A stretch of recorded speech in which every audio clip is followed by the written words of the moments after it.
Hi అందరికి, నా పేరు శిరీష. నేను శాస్త్ర హాస్పిటల్ సంగారెడ్డిలో నర్స్గా వర్క్ చేస్తున్నాను.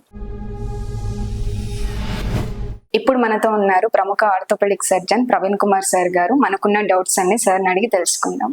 సార్ నమస్తే.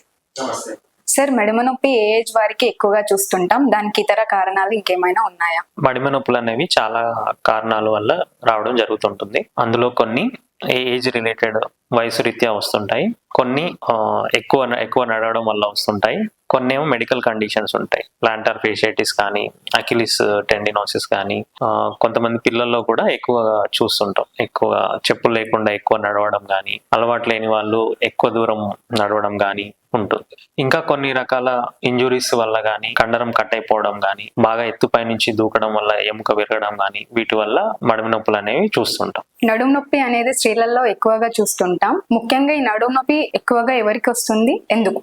నడుము నొప్పులు అనేవి చాలా కారణాలు ఉంటాయి. అందులో కొన్ని కండరం నొప్పులు అయి ఉండొచ్చు, కొన్ని డిస్క్ సమస్యలు అయి ఉండొచ్చు, కొన్ని ఎముకల సమస్యలు అయి ఉండొచ్చు.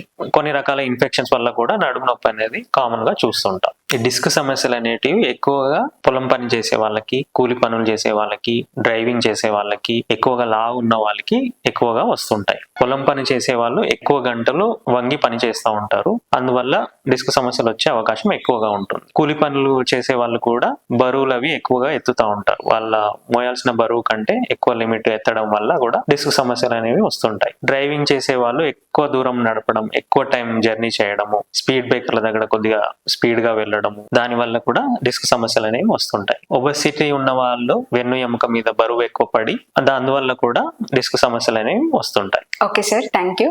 Next question. ఇప్పుడు చాలా మంది యూత్ జనాలని అట్రాక్ట్ చేయాలనే ఉద్దేశంతో ఎక్కువగా జిమ్ కి వెళ్ళి బాడీ బిల్డింగ్ చేస్తున్నారు. అందులో కొంతమంది మాత్రం ఎక్కువగా కష్టం లేకుండా ఇలా ప్రమాదకరమైన ఇంజెక్షన్స్ వాడి బాడీ బిల్డింగ్ చేస్తున్నారు. అలా ఇంజెక్షన్స్ వాడడం కరెక్టేనా? ఒకవేళ వాడితే ఎంత మొత్తంలో వాడాలి? రైట్ అమ్మా, చాలా మంచి క్వశ్చన్ అడిగారు. ఈ మధ్య యూత్ లో చాలా మనం తరచుగా వింటుంటాం ఇవి. మామూలుగా అయితే జిమ్ కి వెళ్ళి వర్కౌట్ కి వెళ్ళి మజిల్స్ పెంచడం మంచిదే, కానీ కొంతమంది త్వరగా మజిల్ పెరగాలని, బాడీ బిల్డింగ్ కోసం అని, ఇంకా చాలా రకాల కారణాల వల్ల స్టిరాయిడ్స్ తీసుకుంటూ ఉంటారు. ఇది ఎంత మాత్రం మంచిది కాదు. దీనివల్ల టెంపరీగా బెనిఫిట్ ఉన్న లాంగ్ టర్మ్ లో మనకు చాలా ఇబ్బందులు వస్తాయి.